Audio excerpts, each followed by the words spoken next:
All right. Good morning, good afternoon, good evening, whenever and wherever you are, my friends. I'm Alex, and I'm going to be continuing the development of Project Rangers today. So thanks for joining in. I appreciate you. Just going to give this a moment to start kind of getting everything in order here.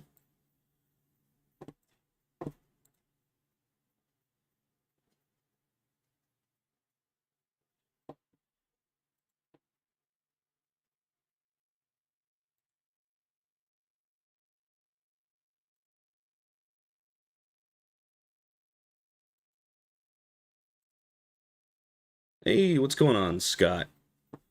Thanks for tuning in, man. All right.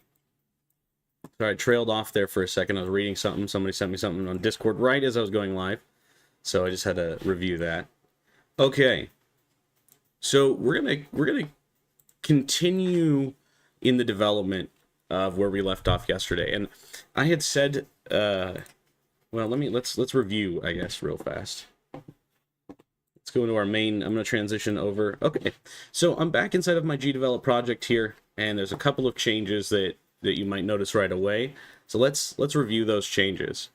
I had said yesterday that I was going to figure out what was going on with mobile, and I was able to do that relatively simply. I want to show you my solution to that. Hey, what's going on, bub? One second.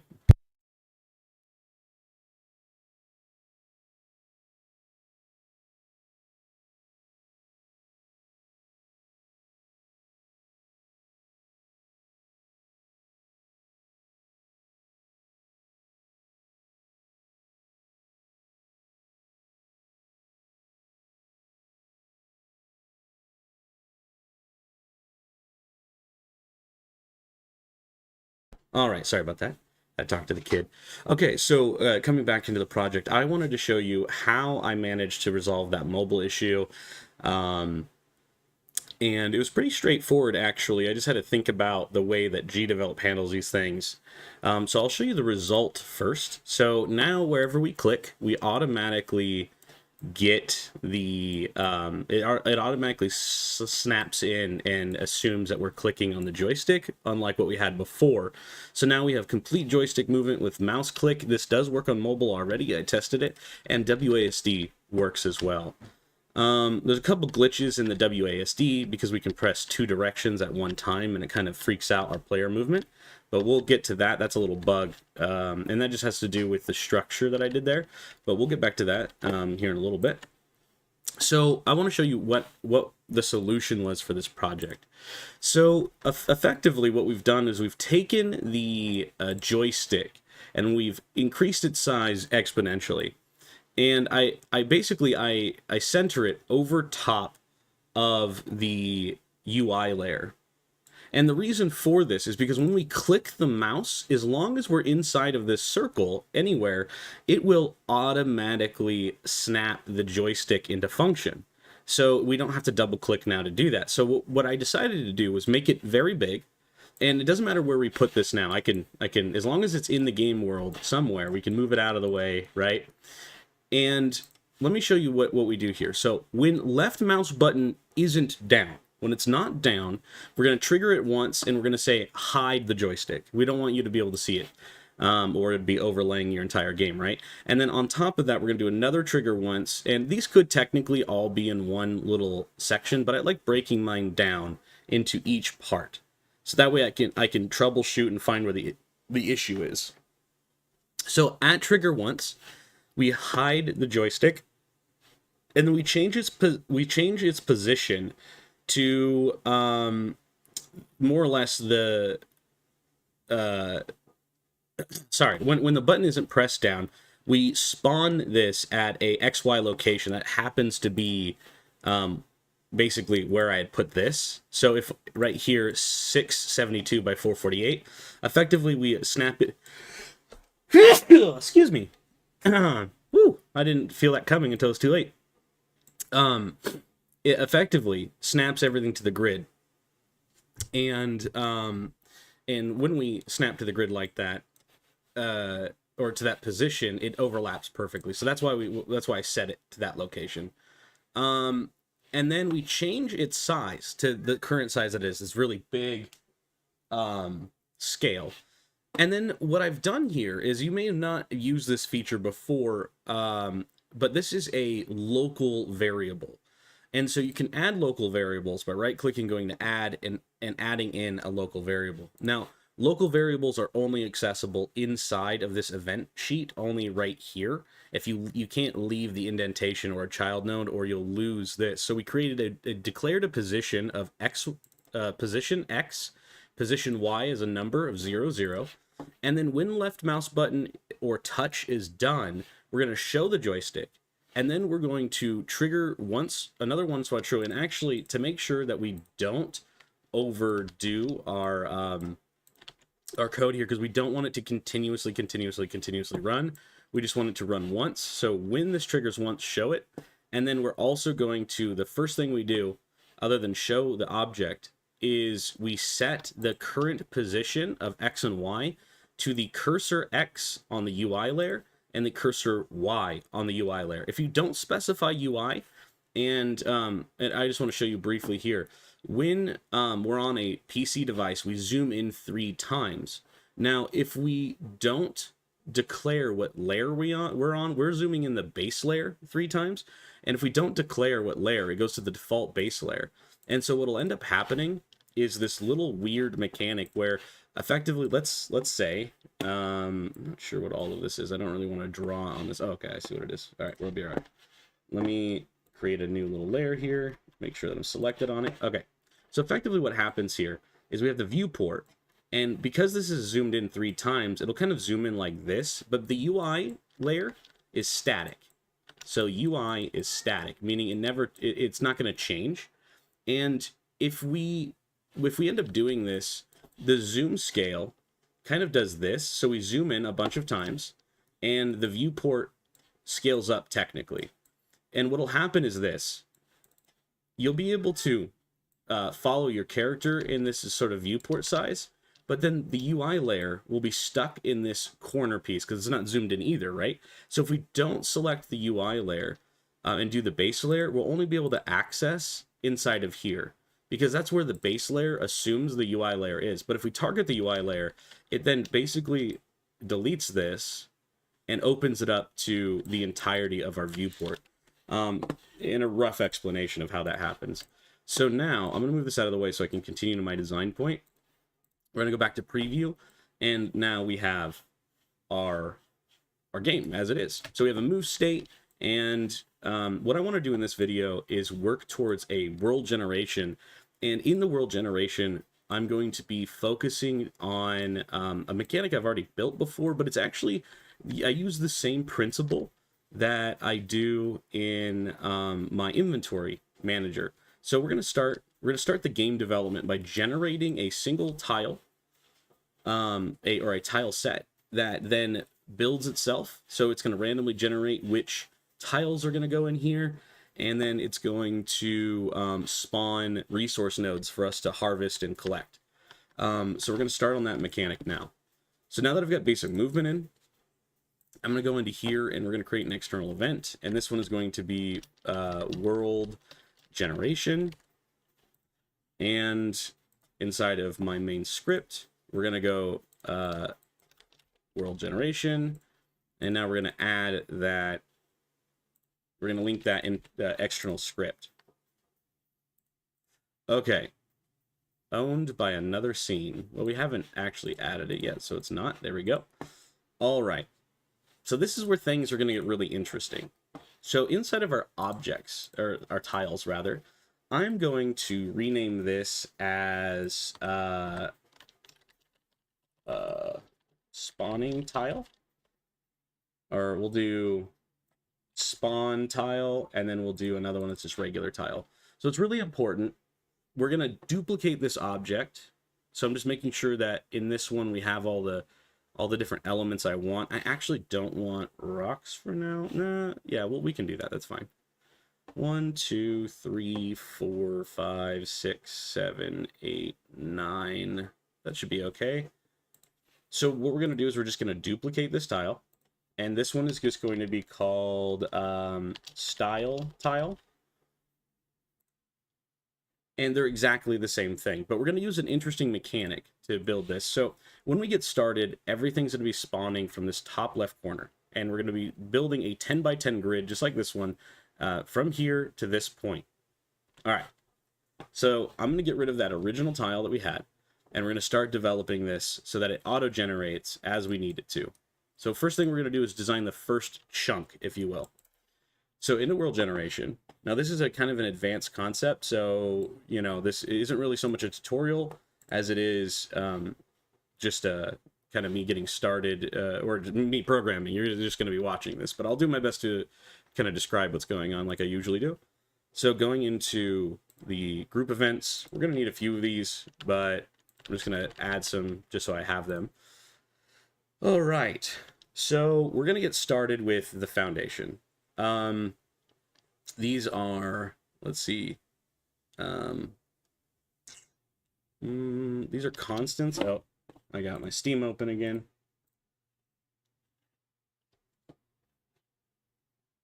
All right. Yeah, so what we're going to do here is we're going to put these as the, we're going to do this as setup. So what I want to do is make sure that we always hide the tile. So the spawn tile needs to be hidden. Oops, I don't know why I typed tile. We're going to hide that tile. And we're going to change the Z order of these objects. So we're going to set the spawn tile Z order to 0. And we're going to set, I'm just going to duplicate this, and we're going to set the style tile to 1.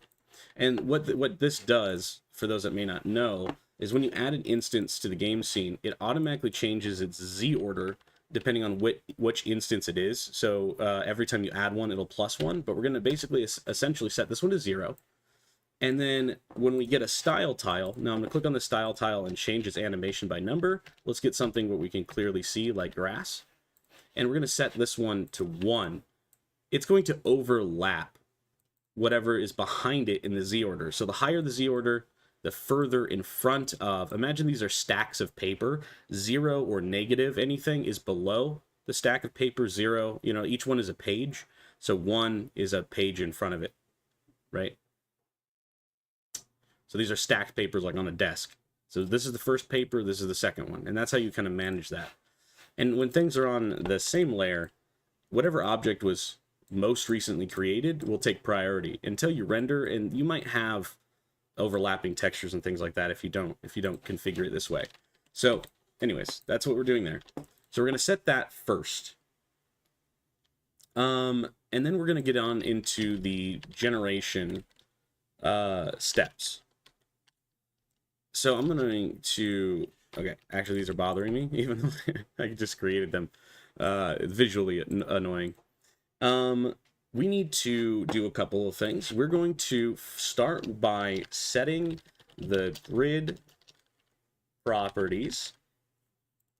I need to add an extension to make this work. We're going to add the noise generator.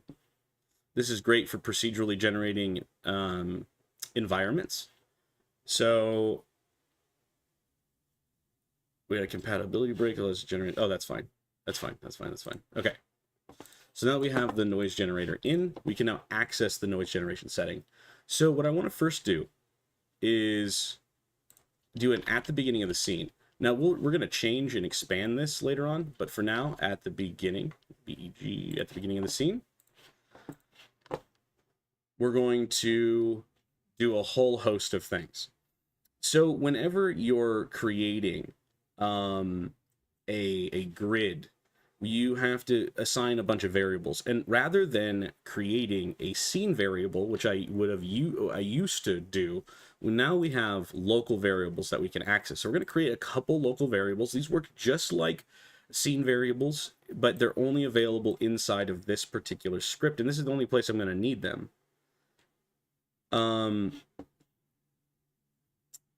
Let's see here. Let me make sure that that is true. We're actually going to need a some of them we might need more of, but here we won't. Okay, so we're gonna do this is the size of the grid. How many counts of tiles do you want it to go left and right? So this is X and Y. So we're gonna say grid count. We'll go tile count on X, and we're gonna set that one to 10. And we're gonna do the same thing. And instead, it's going to be on tile count on Y, just to make sure that that is clear. It's going to bother me if I don't follow my... There we go. On X on Y. So we're doing this by a 10 by 10. So 10 squares out, 10 squares down. So that'll be a full 10 by 10 count.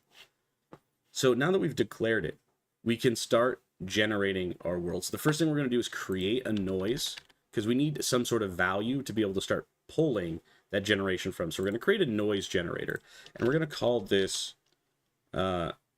world seed, or just seed, I guess. Seed will be fine. So we're going to generate a noise called seed. Now we have the static that you can't really see, but it's visually it's just a bunch of static. And now we're going to analyze that static and build off of that noise seed. We're going to everything we're doing is kind of based on that foundation. So we'll be using more of the noise here in a little while, and I'll show you how to do that. But let's get into this first part. So so what we're going to do now that we're basically counting is we need to set, even though that these are already set to 10, we may want to change these later. So I'm going to go back to 0 here, and we're actually going to set it here. So we're going to type variable, change the variable. We're going to scroll down until we see count on X, and we're going to set it to 10. That way later we can on the fly change these. Oops, we're going to change this one to Y and set it to 10 on 10.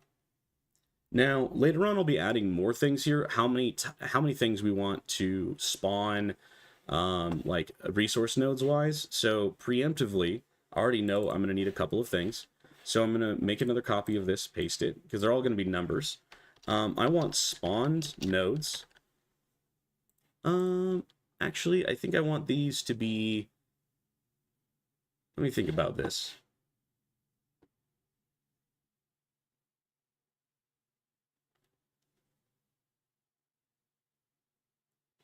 These will need to be a scene variable. So we're going to kind of cross between those back and forth. Because I need to access the coming variables that I wanted to add outside of this particular script. So what we're going to do is I'm going to go up here and click on this. Oh, no, wrong one. I got to go to the scene and click on this. And we're going to go into scene variables. I'm going to add a couple here. We need spawned nodes. So this is going to be, nodes are going to be like rocks and things like that. So we're going to do spawn nodes, and we're going to set that to currently to 0. We need, if we have spawned nodes, we also need a max nodes, so we know how many to create in total. We need spawned trees, right? So spawned trees, and we're going to set that to a number. And of course, if we have spawned trees, we need max trees.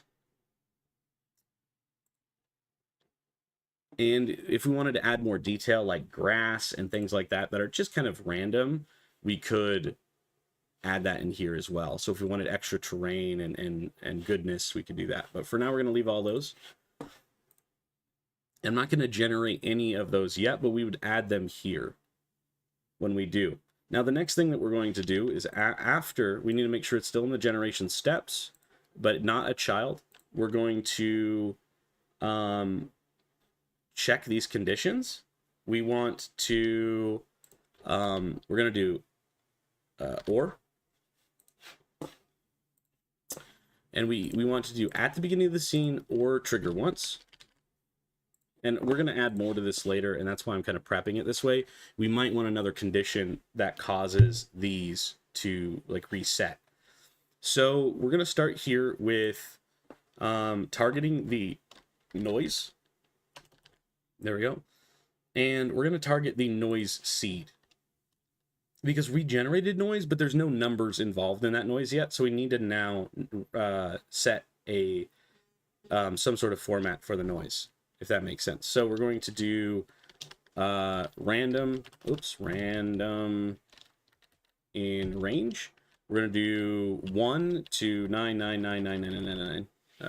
Let's see. How many of those can I go? We're just going to do it like this. Oh, yeah, that's perfect. Okay. 15 digits maximum. So we're just going to go 1, 2, 3, 4, 5, 6, 7, 8, 9, 10, 11, 10, 11, 12, 13, 14, 15. There we go. 15. So anywhere in here, it can randomly generate this noise.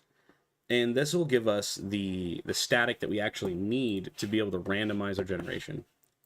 So now that we have the noise generation in random, what we want to do is we need to create a new variable in the scene called y and x. Now, this is important because this is a multiplier. This is going to let's go over here. Scene events. Oops, wrong button. Scene properties.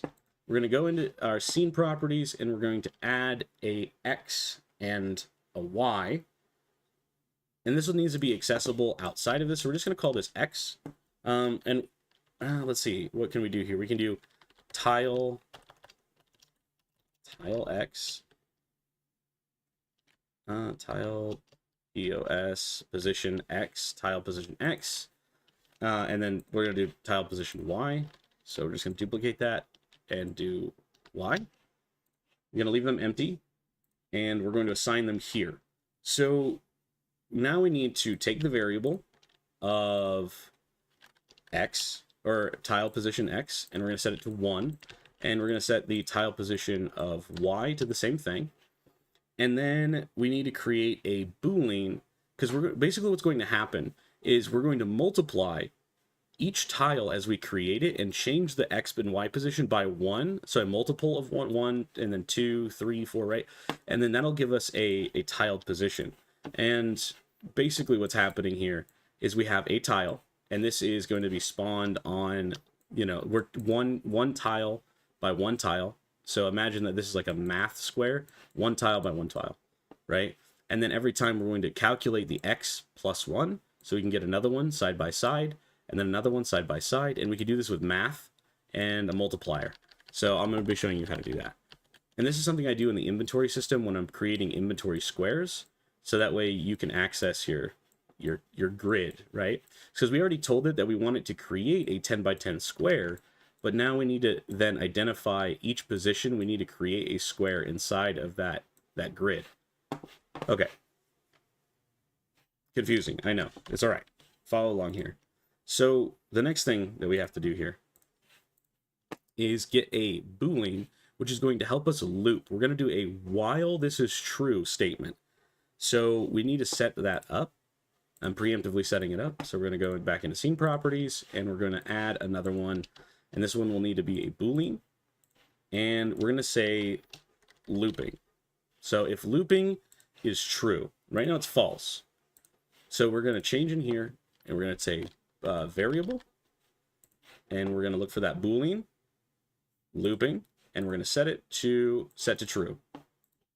So now at the beginning of the scene, or whenever we declare, which we'll do that later, trigger this one time, and what we want to do is change the noise seed, change these positions, and enable looping. Now usually I would say don't repeat yourself.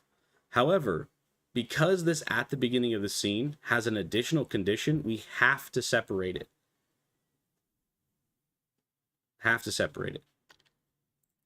The next thing that we're going to do is actually going to be a child of this condition. Pretty much everything else is going to run underneath this condition, at least for the generation part. So the next thing I want to do is comment here, and we're going to say delete the old grid. Let's say that there is a grid already. Let's say we created one previously, and we might need to delete that before we move on into the next generation. So we're going to do that immediately. And the first thing that we're going to do when that triggers is delete, or in this case, yeah, delete the object. And we're going to do it for both the tile, the spawn tile, and the style tile. Oops, style tile.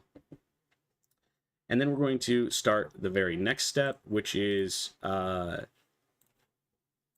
that back in there. This is draw the grid. So now, like I said before, we've declared a few things here, but we haven't set it to actually begin drawing the grid. And like I said before, we're going to create a while true statement. So this is how you use while true. So we're going to go in here, and we're going to go that while statement. And it's while these conditions are true, repeat these elements.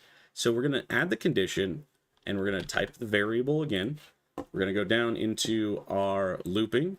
And if looping is true, that means each frame that looping is true, we're going to, until this is done, do these things. So this is pretty straightforward, but we have a little bit of advanced sort of information going on here. So let me, let's see. Let me get this squared away. All right. So the first thing we're going to do is create an object. The action is create because we're not spawning it from something that already exists. So we don't select an object. We just go to the action, create an action, and we're going to spawn a tile. And I'm just going to press OK because this is going to be a bit of a longer equation, and I need to explain this step by step.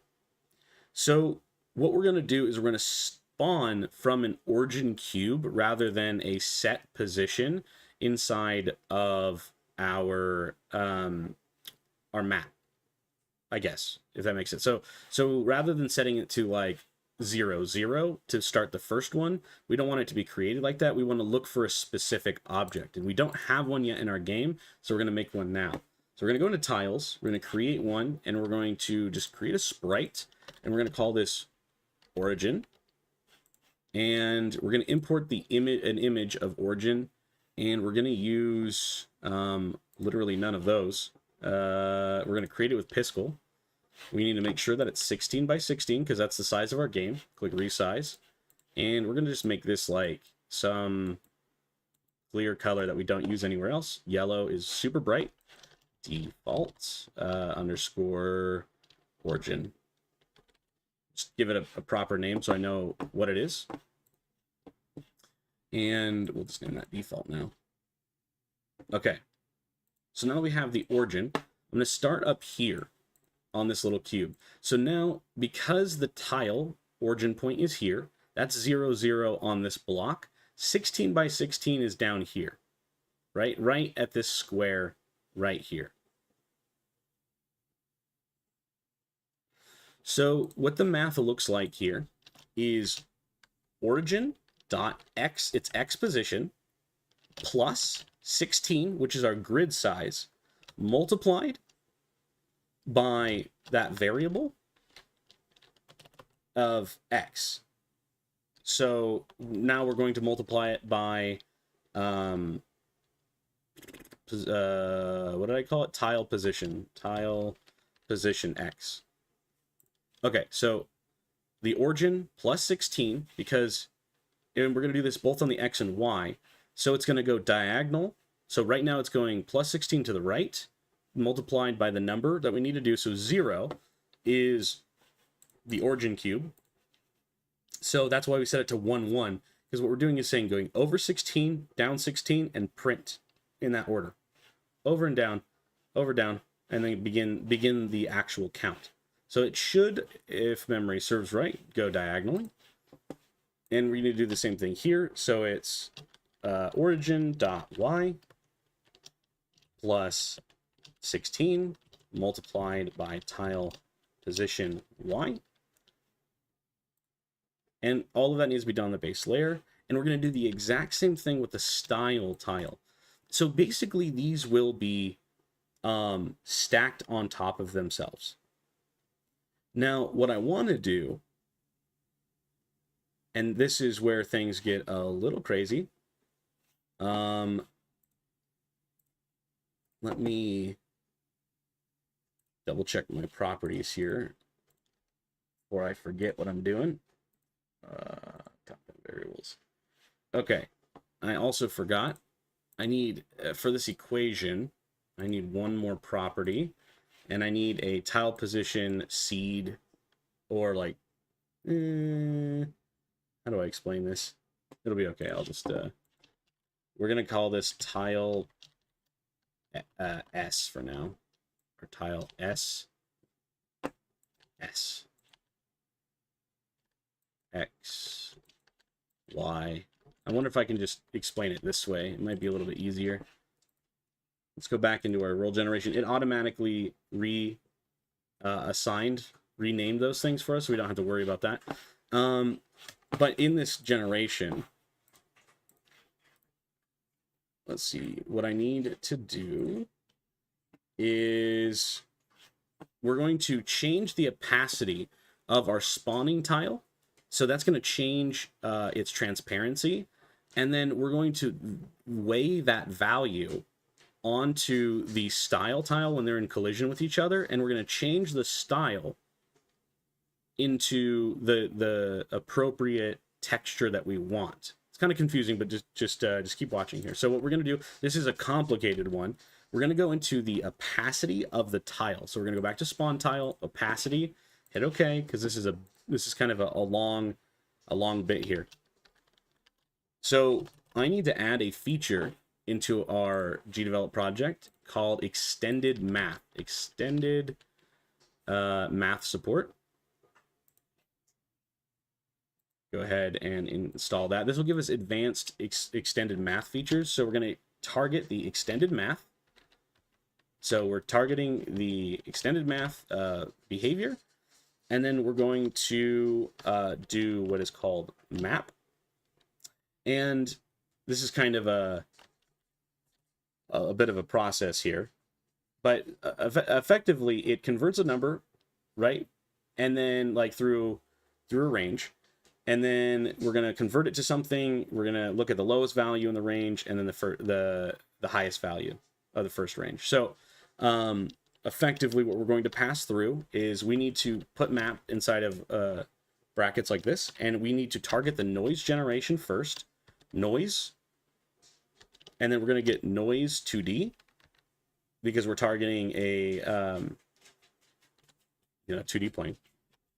And then we're going to, that also has its own thing that we have to pass through, and that's seed, because that's what the generator is called. So the generator for the seed noise, we're passing in the seed noise, and then we're passing in the X variable divided by S. So X divided by S, and we just pick it like that, make sure that we select it right? And then we're going to do a comma here. And then we're going to set Y divided by S, Y, like that, divided by S. And then we need to pull through the numbers. So we have to close this as it is. We don't need any more. Let's see. We need divided by variable S. Now we need to do comma. We don't need this comma here. That'll break it. So these are all, I'm trying to space them out so you can kind of see. We need to, it's still red because we need to finish this whole situation here. And then it's -1, 1, 0, and 255. And we're going to close that up. Now we have a bit of an issue here. Let me look at this extended math noise 2D. The string is seed. That's right. By number variable X divided by S. And Y divided by S. Let's map number. That's the first one. And then number.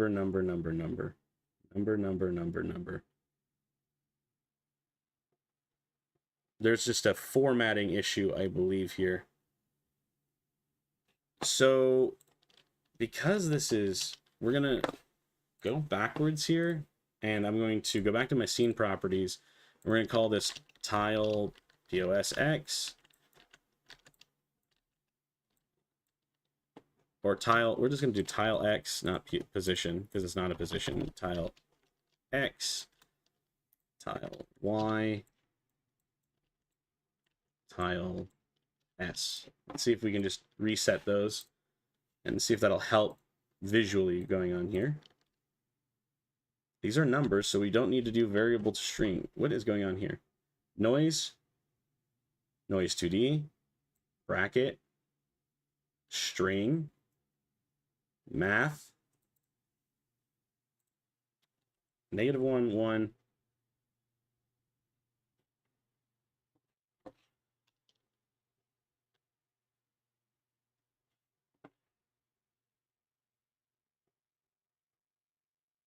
You have not entered enough parameters of the expression.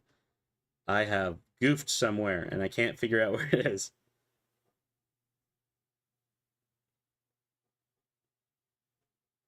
Extended. It's just in the formatting. I can't see it. I'll find it in just a second, I'm sure.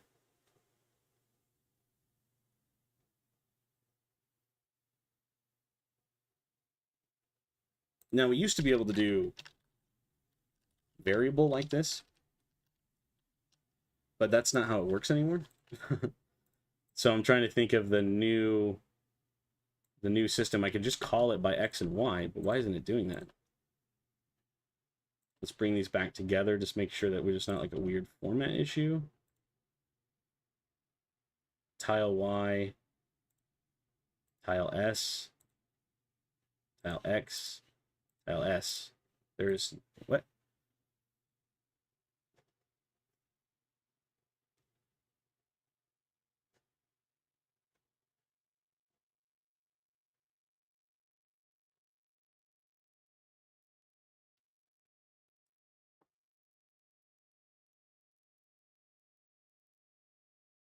There is something wrong and I cannot see what it is.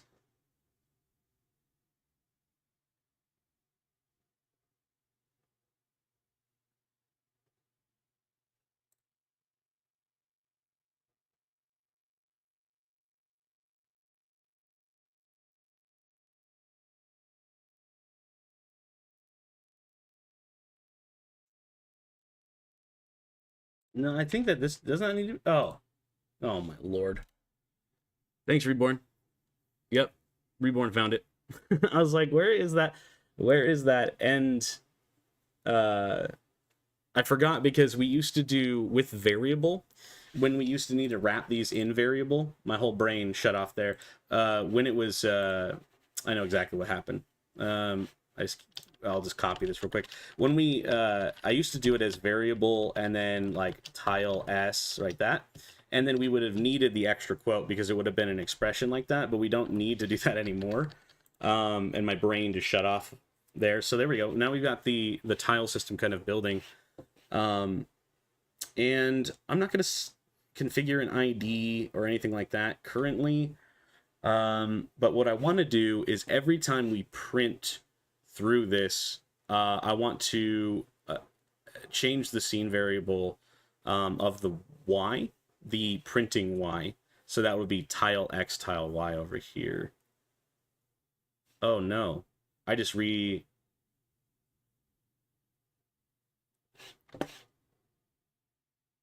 No, we're good.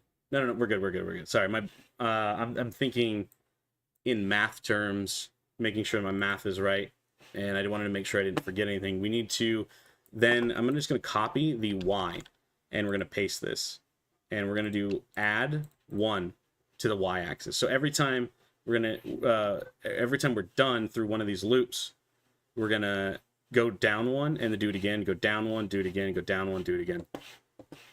Now, effectively, what we need to do, I'm going to create a child node here. We're going to create a comment, and this is going to be on the end of a row, draw the next line. So at the end of a row, draw the next line. So actually, we're printing top to bottom, top to bottom, top to bottom. And real quick, what we need to do is we need to check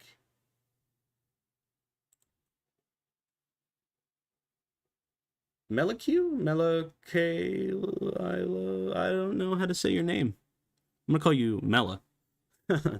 I am making a simple mobile game where, oh, hello. That's the wrong one. Why did that, wait, why did that go black? Hello? Oh, it's because I'm still generating the world. Duh. Sorry. I'm creating a simple sort of, I would say a light rogue-like with survival elements. So kind of a forager.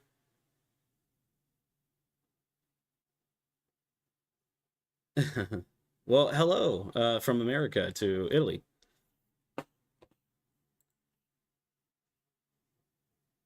But I'll dive more into that in a minute. Once we get the world generation going, you'll be able to see what I'm starting here. And for Reborn, we're going back to some old stuff that we've done before, buddy. You've seen this before. You've helped me with this before, drastically. We're gonna go into we're gonna check the variable, and we're gonna check the y variable, the tile y, and if it is greater than the maximum size in this case, which is the we did it as count, or what is it called?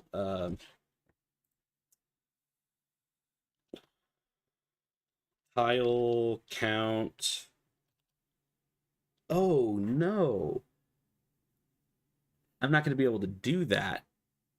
I'm going to have to change the tile count not as a local variable. I'm going to have to move it into a scene variable. That's probably why I did that in the first place anyways. We're just going to remake these real fast. Count X, count Y. Move these up to the top just because for organization purposes. And then I'm going to remove them from the locals.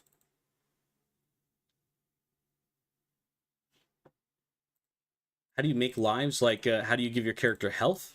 Is that what you're asking? Like revival lives, that sort of thing? Making sure that I understand your question. Okay, so we need to redo this math here. So we need to go variable. We need to weigh the variable of y, and we need to say if it is greater than the variable of on streaming. What? How usually?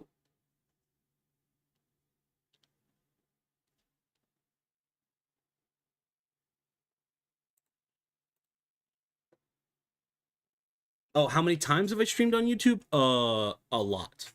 A lot. I have over 500 hours of live stream content on YouTube. Not very much in video content, but mostly in live streams. So if the variable of tile y is greater than the tile count of y, so the count of 10, then we're going to, like a typewriter, return to the top and begin again. So what we need to do is whenever that happens, we have to set the y position, set it, which means equal to, yeah, exclusively in Gdevelop, yep.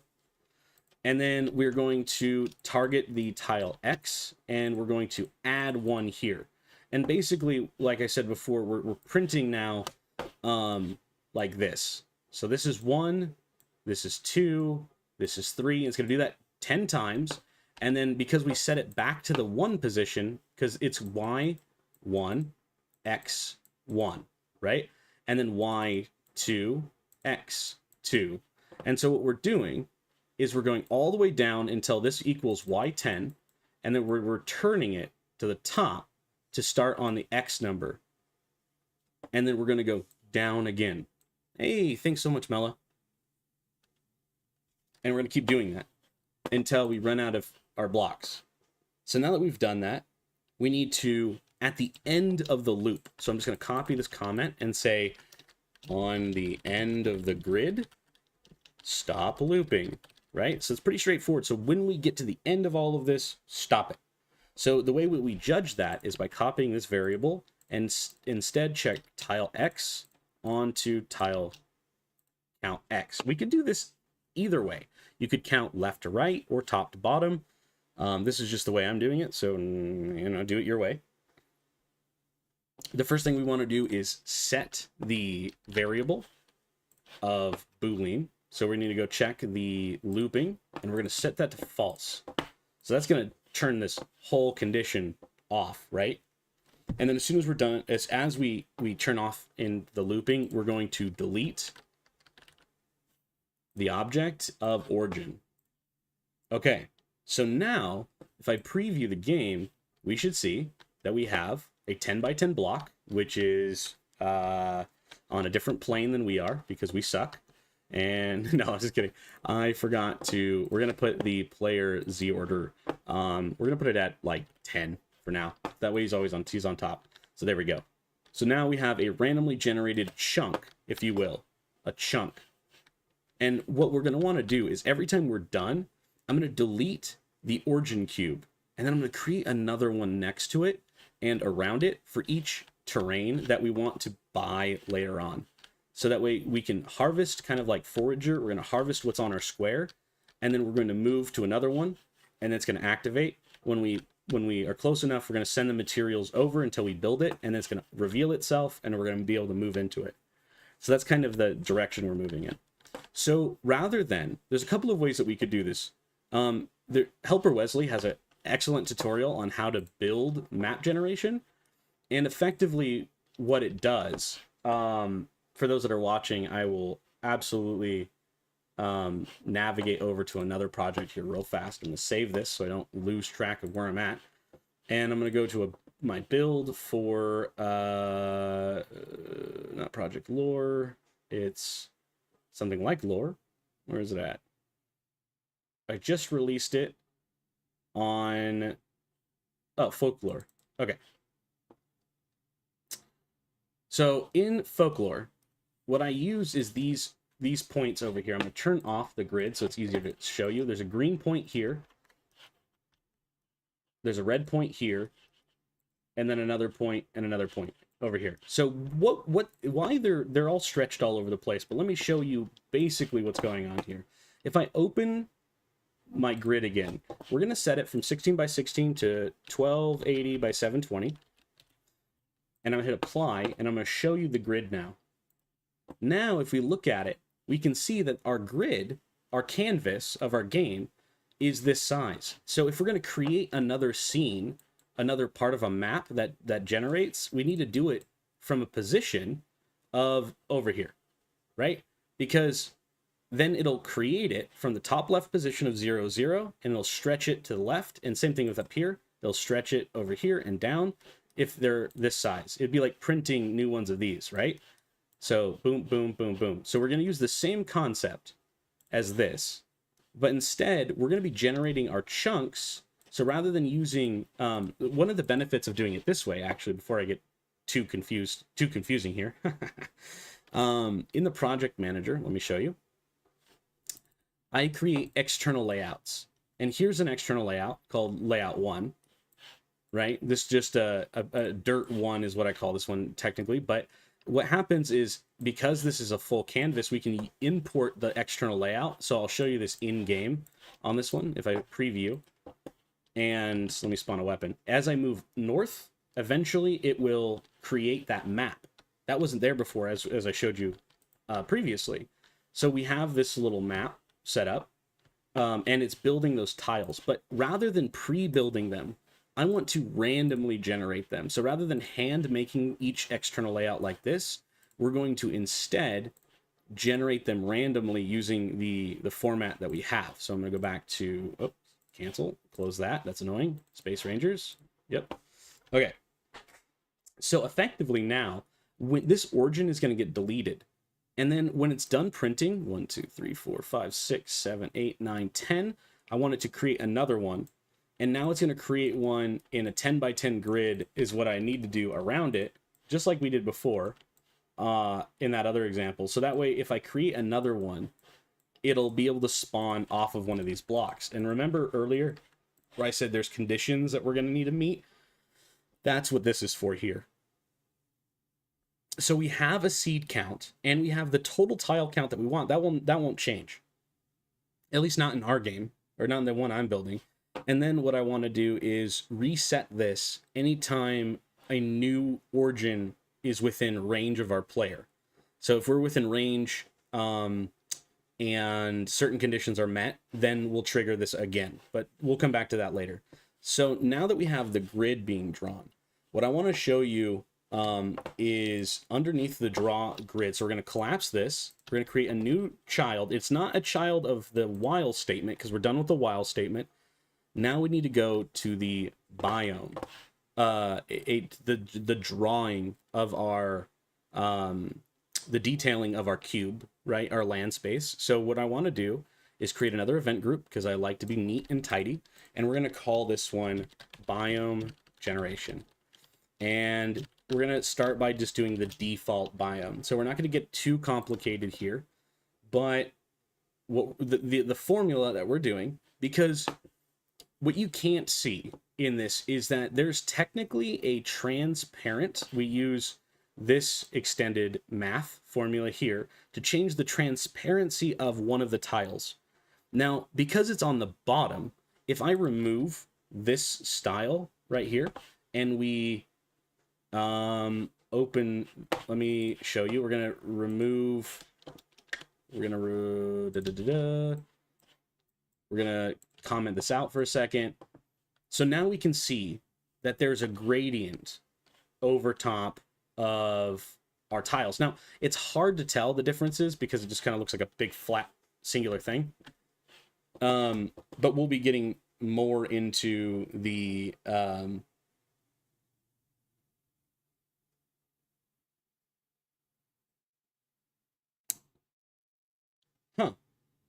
I forgot a critical step. I just realized. What we need to do now in the while statement before I move on is, right now what we're doing is we're setting all of the tiles to the same opacity. We need to assign the tiles their own ID. They need to have their own, they each need to be unique. And right now we're targeting each of them. So when we create it, yeah. All right. Hmm.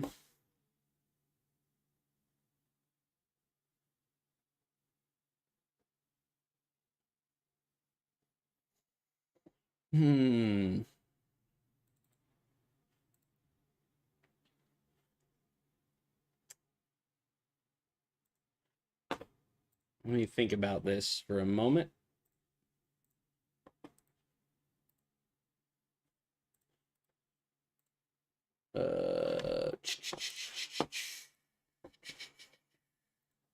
Trying to think about this.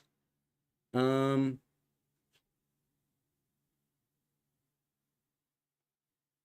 what's up, Temp Time? I do love me some Gdevelop. I'll tell you what. Okay, so what I need to do now is go into our game scene, because this is all where all of our games going to be taking place. So I can put all of those events inside of here. Now, inside of the scene variables, we need a structure, or technically you could do an array. No, we need a structure. We need a structure. So I'm going to move the structure right underneath the counts, just for my own sanity. We're going to call this tile map, and we're going to change it into a structure. We're going to add one child to that, and we're going to call this index. And we're going to start at 1, the index of 1.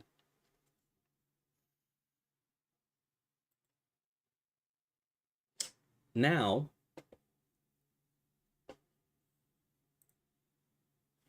what we need to do is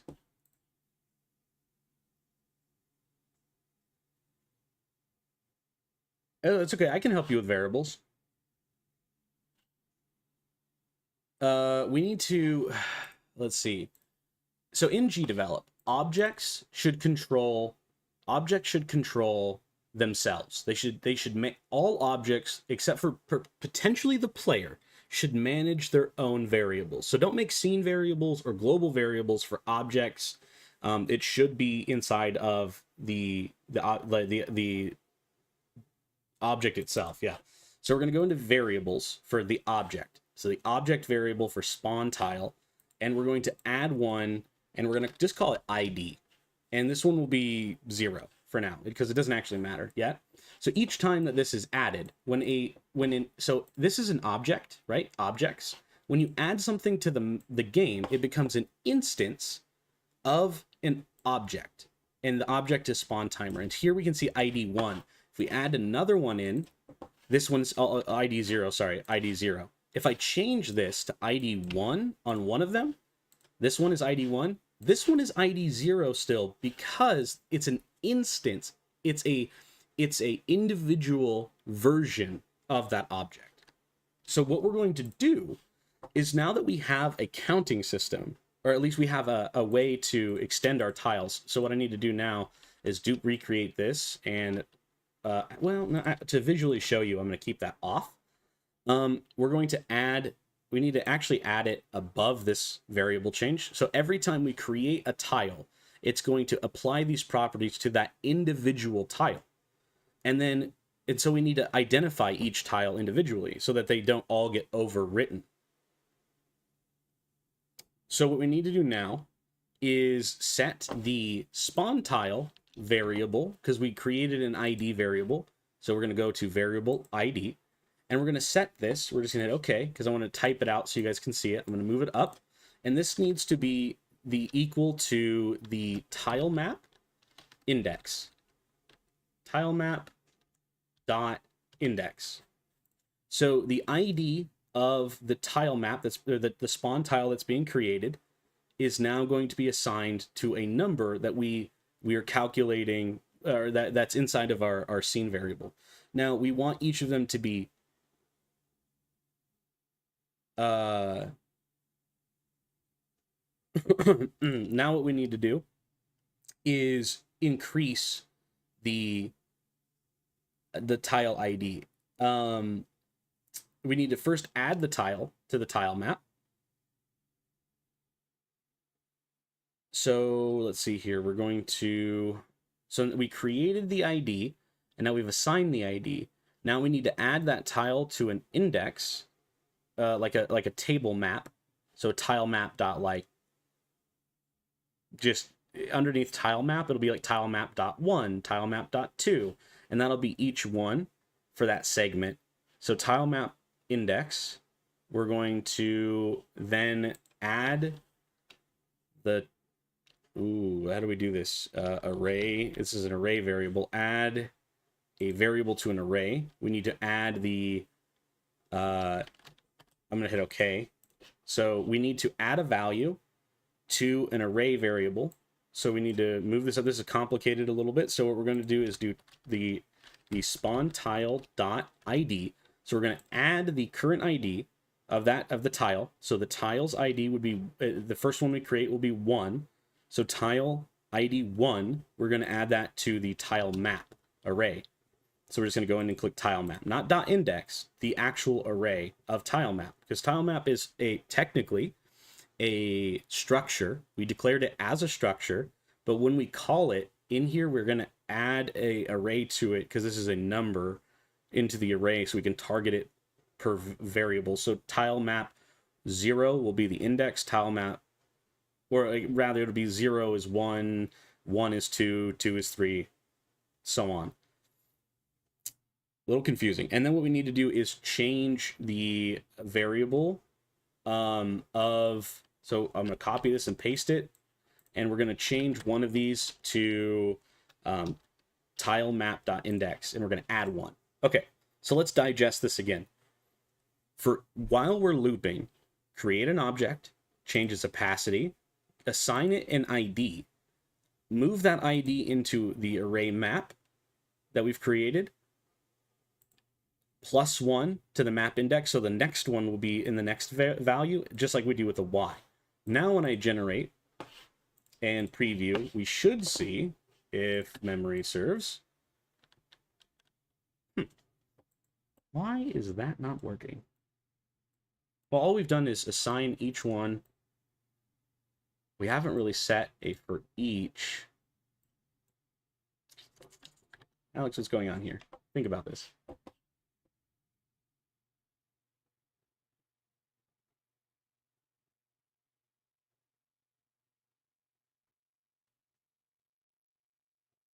Oh, now I need to declare the uh so if we're gonna do this, so if the we're gonna try anyways, if the tile opacity is greater than, let's say 100. So between if it's greater than 100 and the uh style tile is in collision with the spawn tile, we're going to change its animation. We're going to change the style tile's animation to, we'll call it, we'll go gravel 0 for now. Now, when I create the style tile, let's preview this again to make sure that I'm not crazy. I might have to restart the whole thing. What am I doing wrong here?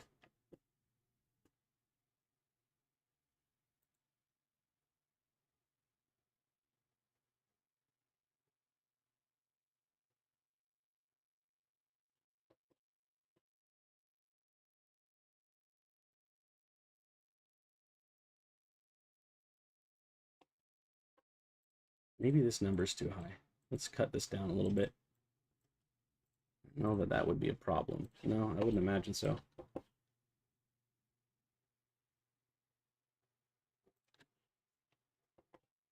Let's take a look at this. So while drawing the grid,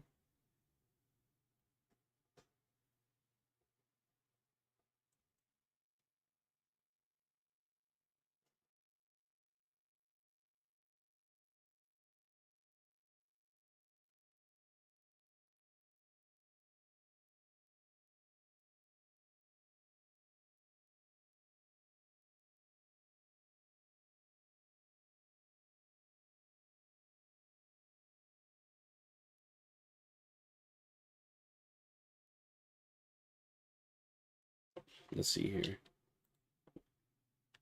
I'm gonna do this a couple of times just so I can, let's say, but less than, oh, less than 100. Yeah, right. If it's greater than 100 and less than 150, maybe. Let's do 128, actually. 128. Then we're going to change this one to, let's do like grass 1. And then we'll do, if it's greater than 145, we're going to add this one down here. We're going to set this one to less than, or if it's less than, or greater than rather, greater, come on, greater, less than. So if it's greater than 128 and less than that, we're going to do, we'll do rocks, and then this one we can do default. And we'll change this to, if it is, oh boy, if it is greater than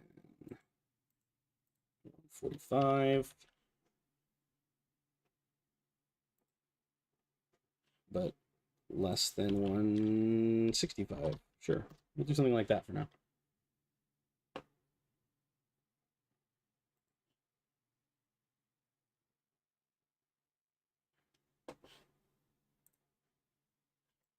Okay, so we got all grass, which means that my noise index isn't working. It's setting it all for all of them?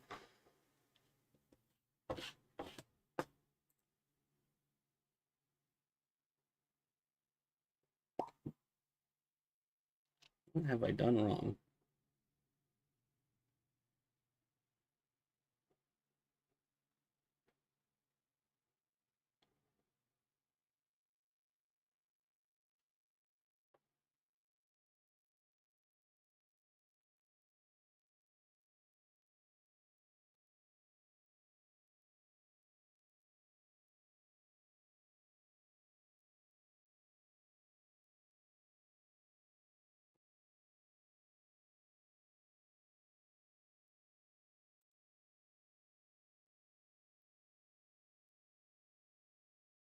Oh, Mela, I'm glad that you opened up Gdevelop. Awesome, man.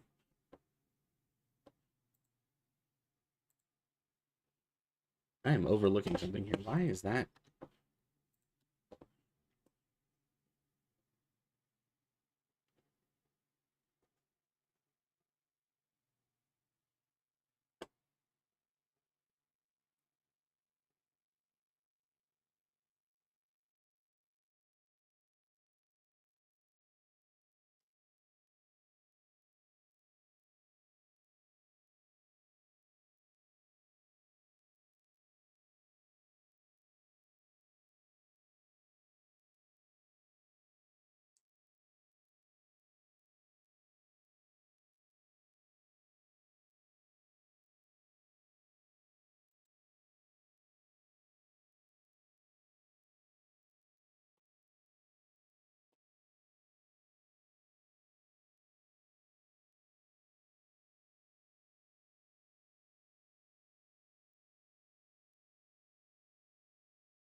Hmm.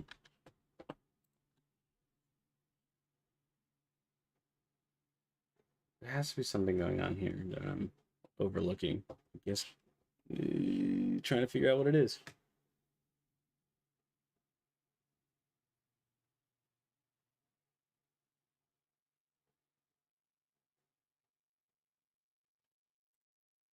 I'm gonna test. I have an old project that I just pulled open just to test, and that one's working.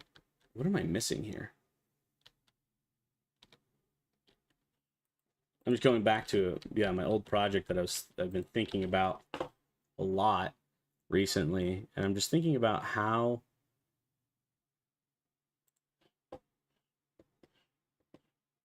a lot of this has to do with, I'm sure, the changes of Gdevelop in the way that variables are accessed.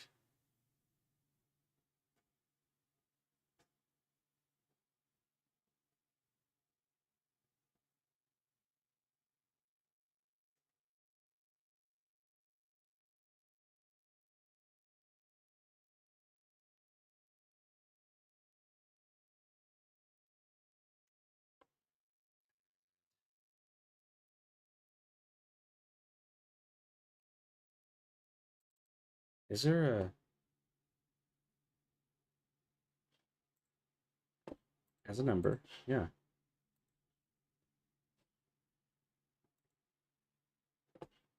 Can I not target? No, it's it doesn't. Hmm. Hmm. Hmm. Hmm. Hmm. Hmm. What am I missing here? Something is not right.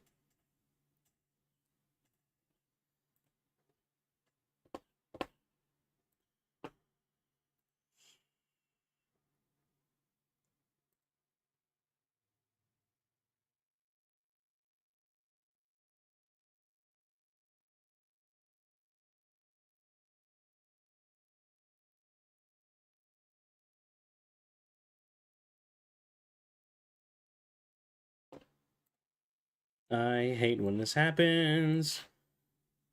Sometimes even programmers who know what they're doing break things. It has to do with my opacity change, right?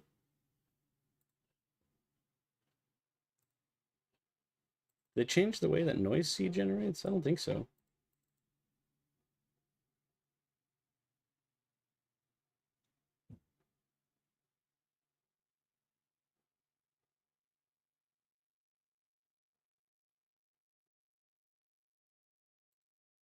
Okay.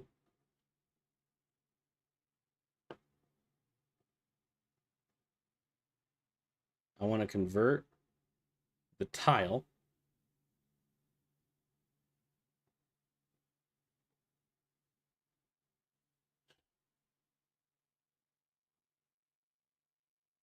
lowest value of the range.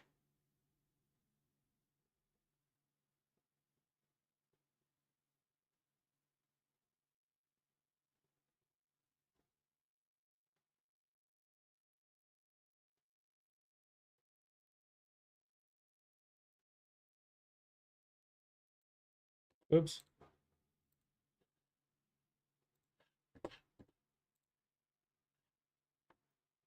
Hmm.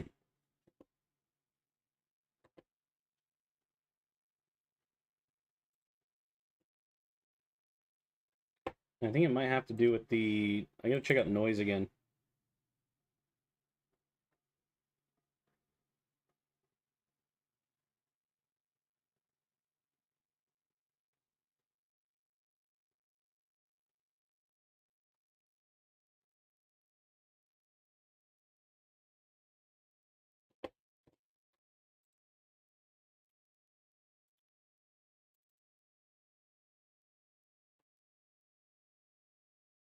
Hmm.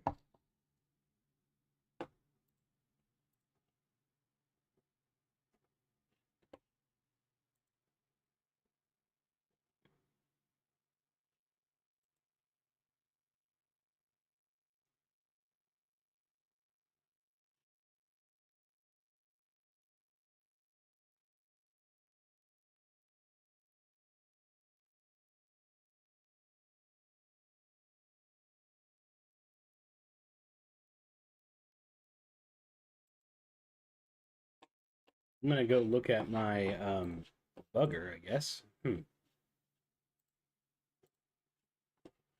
Okay, let's move back over here, refresh our game, go to...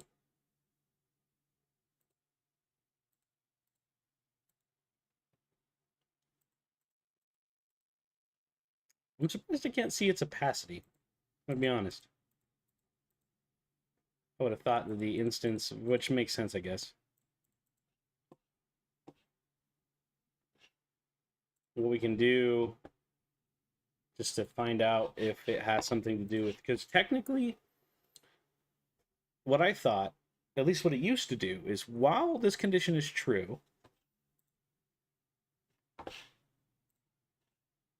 whenever we create a tile, we change that tile's opacity.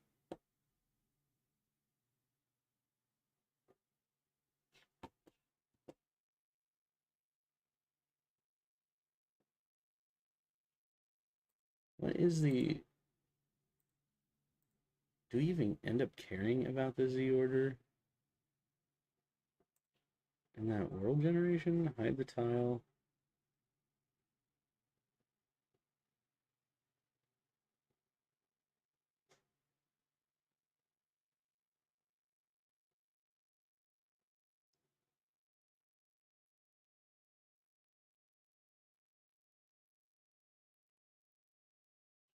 I think it has anything to do with us setting the Z order of the tile.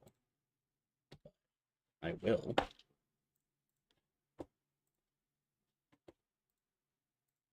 That wouldn't work. We would need to restart anyways. That's still not working. Okay. Where's Reborn when I need him?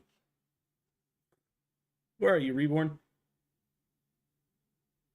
This has got to be a change with Gdevelop that I'm overlooking. I'm going to have to go back and read some...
Oh my goodness, guys. My apologies. I muted my microphone. I forgot to unmute it. I've been talking to you the whole time. Okay, so what's happening is as I'm generating. What's up, Orangey? Welcome. Thanks for letting me know. My daughter was messaging me or talking to me, so I had to stop and deal with that. But so what we can see that's happening kind of here, it's kind of hard to see with a robot shooting me, but each one of these tiles is being randomly generated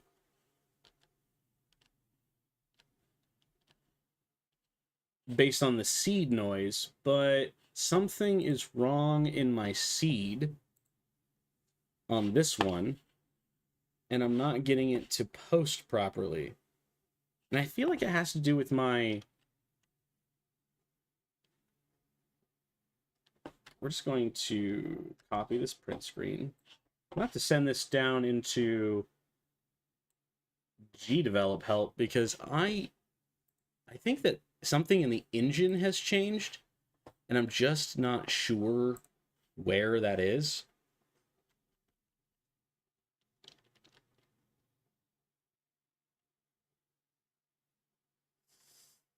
Um,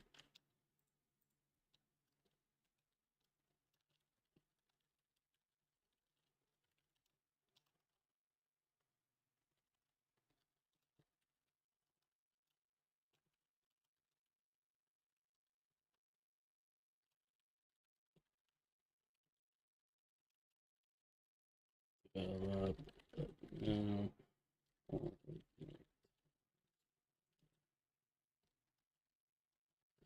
Same.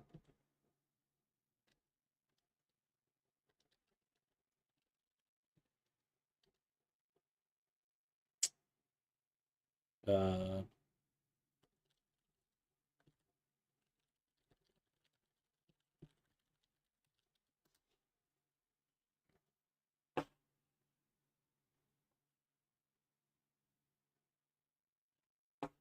yeah, I'm gonna wait to see if I can get some help on that to try to figure out what is going on, because we clearly see that grass 1 is taking over priority. So like if I change this to grass 3, for example, it'll all be grass 3 now. So we're running into an issue where it's not changing the opacity. It's setting it all to here.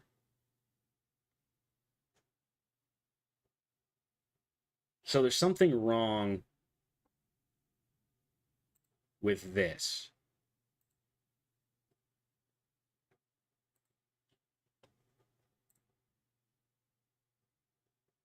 Let me make sure that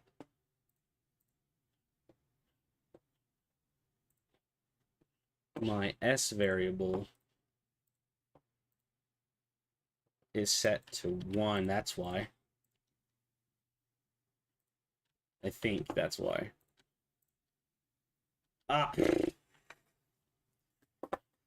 Yeah. Curse you, variables! Curse you, variables! All right. We've done it. Okay. Let me go back into Discord because I no longer need help.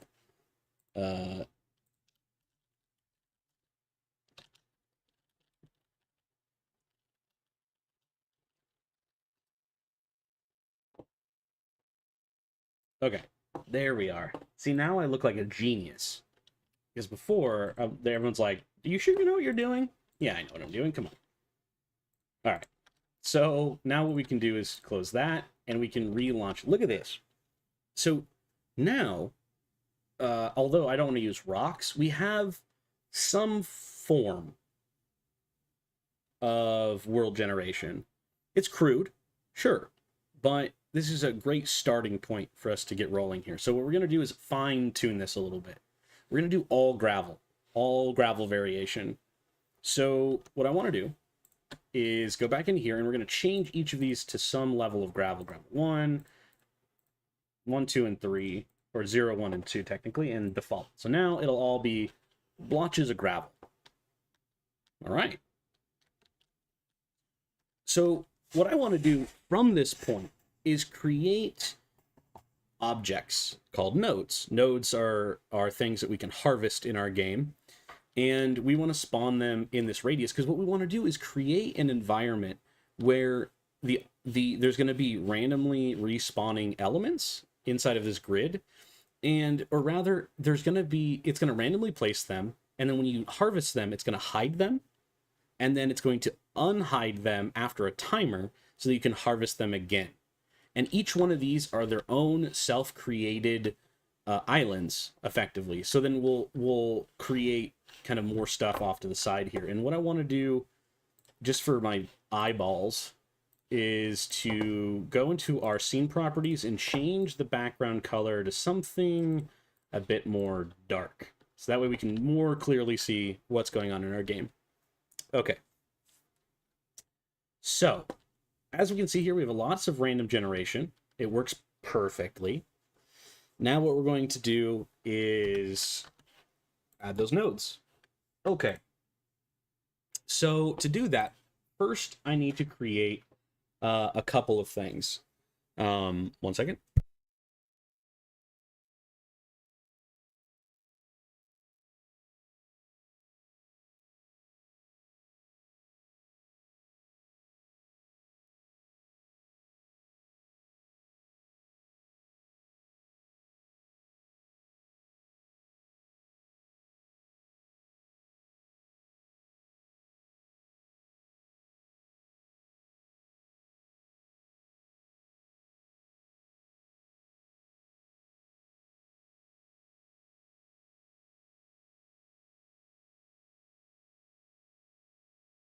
Okay, sorry. So the next thing that I want to do on this, hide the grid for a minute, is we need to create a new object. So the object that I want to create is going to be focused around these nodes. And I might need to export them and upload them to the game. I don't know if I have done that or not, so let me see.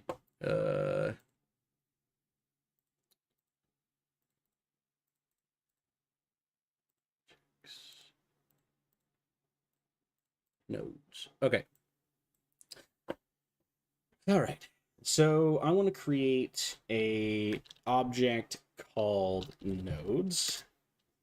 And inside of that, we're going to create our first node, which is going to be node spawner. And we're going to import images here. We're going to import our first one, which will be node blank. So like stone. So this will be stone. We'll add ore, or coal, and we'll just do those two for now. Okay, so stone or coal. We're gonna add the coal block in. So now we have a spawnable object, right? So going back into our world generation, one of the things that we need to add now is the spawning of objects. So to do that, after all of this has been done, we need to create a new event group. And this event group kind of goes inside of the it goes like it's not contained inside of anything, so there's no like event group that it needs to be under or anything. It just needs to be after the generation steps, and this would be spawning nodes. And we are going to activate this at the beginning of the scene. We only want this to trigger once for now. Again, we'll do an or statement later, kind of like this. But for now, we're going to spawn the nodes. And we want to begin this node spawning process. So we have spawning nodes, and particularly in this case, we're going to start with spawning, let's go with a new event group. We're going to spawning ore. So ore will be the first one we do, and then we'll do trees and things like that here later. And inside of this, we want a repeat function. And we want to repeat this to a number of times equal to whatever we declare. Well, earlier in our generation process, I told you we're going to start here and we're going to add more stuff. So we're going to start by adding more stuff. We're going to go into this and we now need to select our, let's see, it's spawned nodes and max nodes. So equal to, we're going to say 0. And our max nodes is equal to, let's do 3 on the starting island. Just 3. Yeah, 3 will be fine.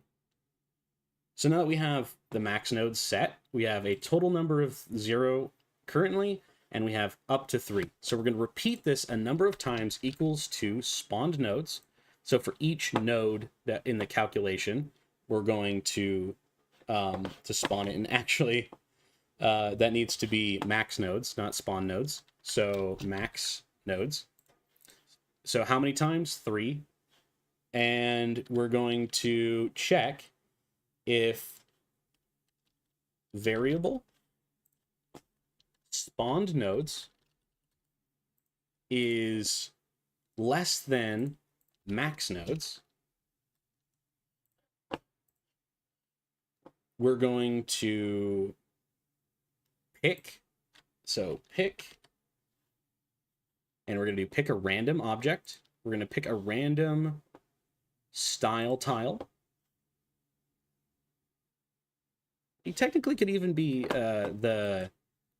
it doesn't really matter. You could do it on either one. Spawn tile, just because everything else is using the spawn tile. So we'll keep that consistent.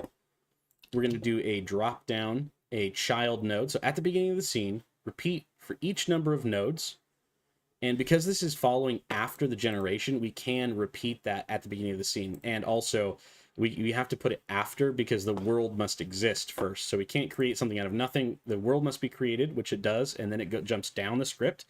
And now we check, hey, at the beginning of the scene, repeat this for as many max nodes as there are. And then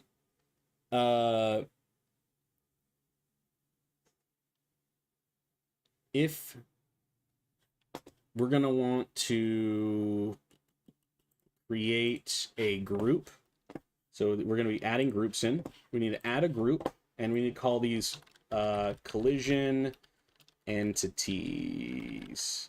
Collision entities.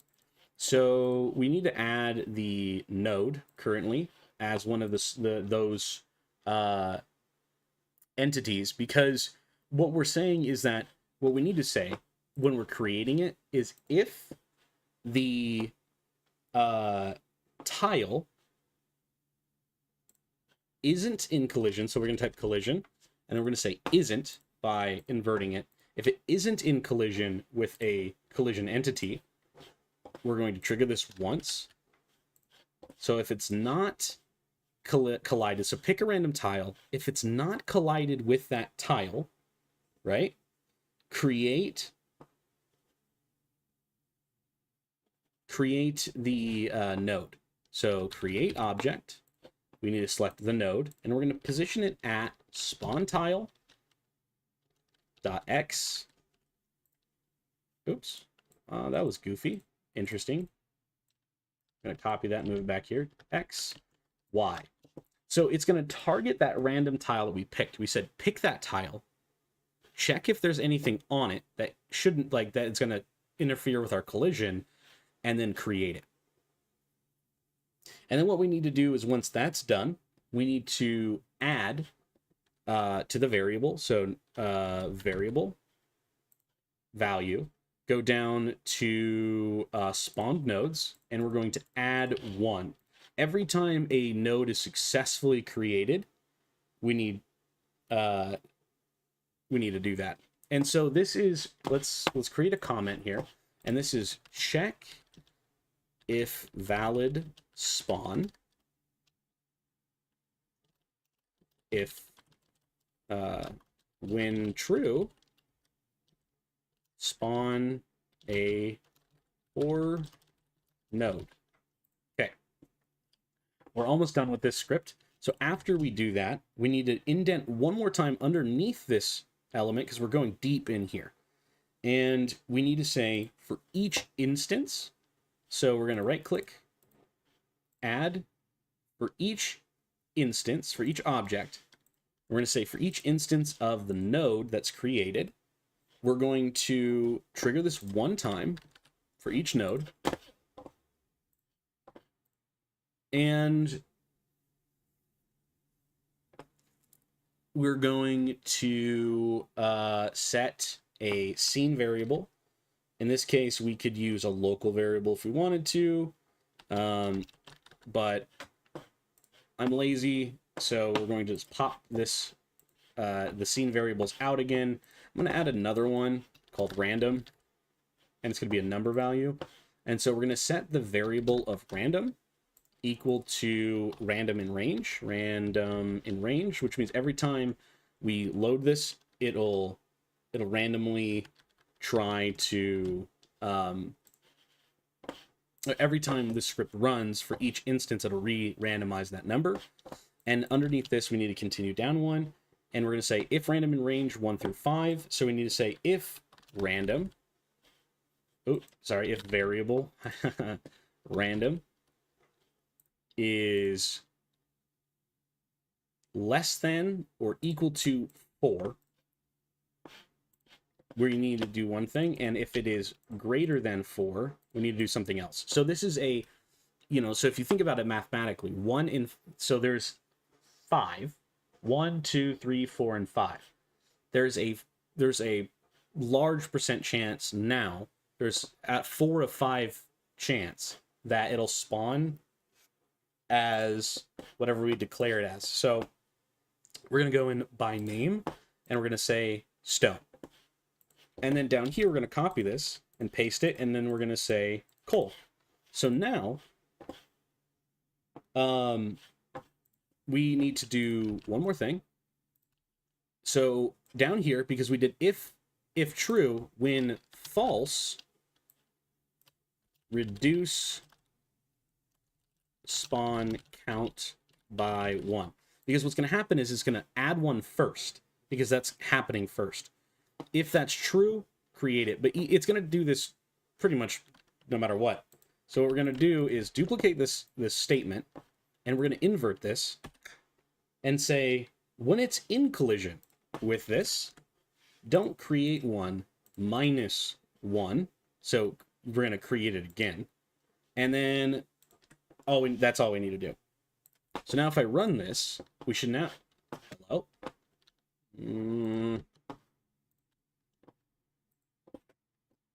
Did I break something? Did I turn something off? Alex, what have you done? Game scene, preview. Where, oh where did the generation go? The 10 by 10. Spawning ore, max nodes. Let me disable this to make sure that my world generation isn't being borked by something goofy. Oh, did I delete my... I did delete it. When did that happen? Oh, when I was doing the demonstration earlier. There we go. All right, re-enable that. Let's go back and look at it. Hello?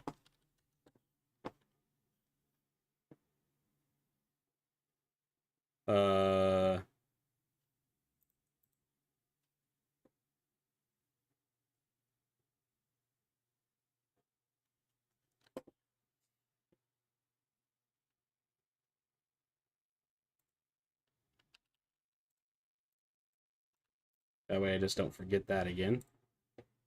Let's check this out. What did I do here? Seed.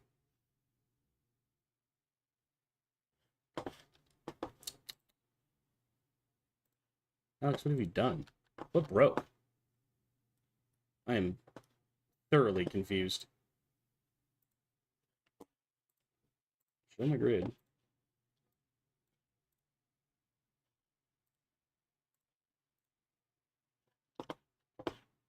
Hmm?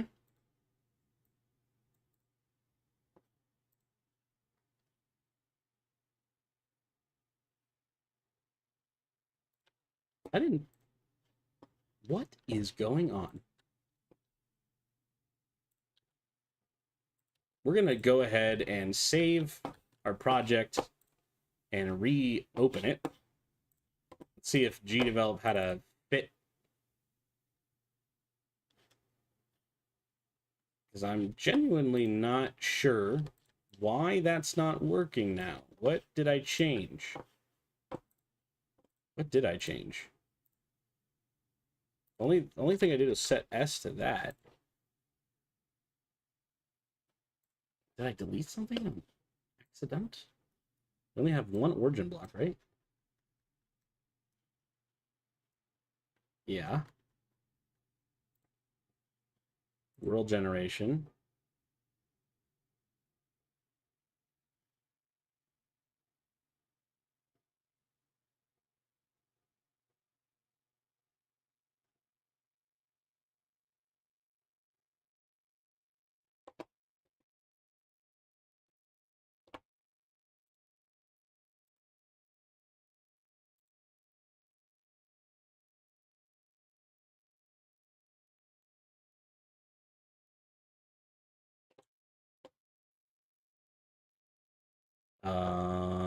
Hello?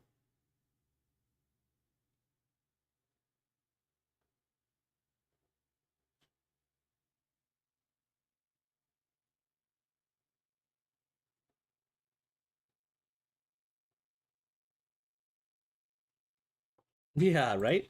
I didn't change anything, right? Like, hello? It's not creating it off of the origin block for some reason. Origin? Let's just reset the origin. Maybe it bugged because I deleted it.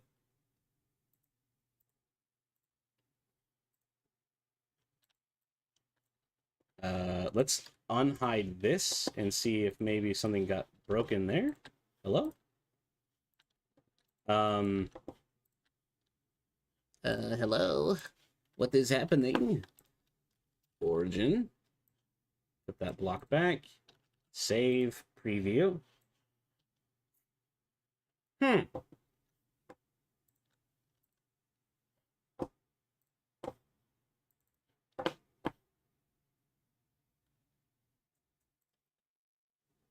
that doesn't make any sense, because, like, that's necessary.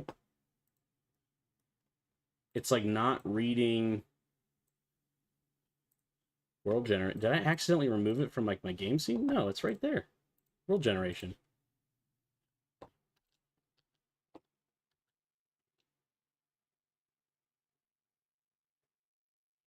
Even if I disable this, nothing else in here has changed at all.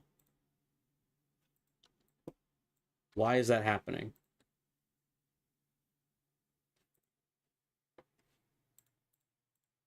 Gdevelop, I love it when you do this to me for no reason. That doesn't make any sense. That's the origin block.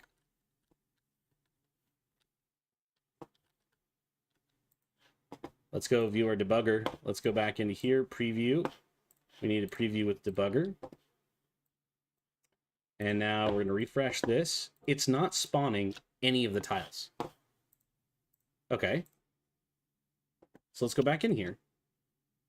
While looping is true,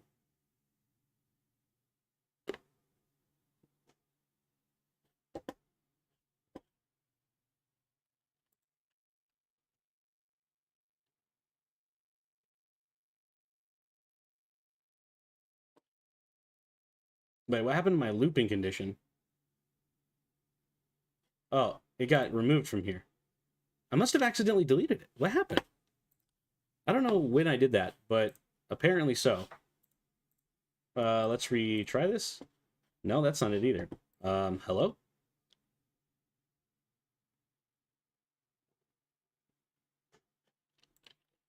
I gotta do it this way. Variable looping is true. There we go. My bad, guys. That was goofy, but I fixed it. Okay. So now, if I keep rerunning the seed, we can see that it's spawning appropriately. And there's a cool one. Perfect. Perfect. So now what I want it to do is you know what? Actually, this is a great place for me to stop for today. I'm thinking about it. I know that there's a lot more I can get into, and I want to really dive into these sections bit by bit. But I think that today's been amazing progress. So we've went from having no generation to a randomly generated area, and now what we're going to do in the next video is assign these to a specific XY coordinate, or like we're going to, well, actually before I close down, I think I'll just do that now before I forget. So what I want to do is when we create these tiles right here, whenever it's created and we get to change it, I want right here to set each tile. So for each instance of spawner node, I want to set its X and Y value into itself.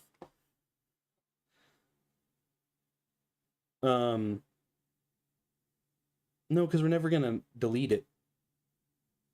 No, we're good. Because originally what I was going to do, I was thinking about it.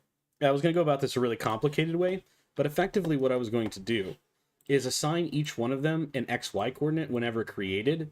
But all we're going to do in the future, once they're created, they're going to remember where they are, because all we're going to do is when we harvest them, instead of deleting them, we're just going to hide them. And so that they'll still be there. They'll give us our rewards. We're going to disable them, the feature to be able to hide them when hidden. And then when they reappear after a respawn timer, so when the timer starts after we mine it, it'll pop back in, and then we'll be able to mine it again. So every time we mine one of these resources, we're going to be adding it to like a global resource tree. So now we have ore, and I'm going to add trees in the next, probably offline, because it's the same code. You really just change this into trees for each one. So we'll review that in the next one. But everyone, thank you so much for joining me today. I had an absolute blast reviewing this code for you and stumbling along the way. So just remember, everyone, happy game making, and I'll see you in the next video.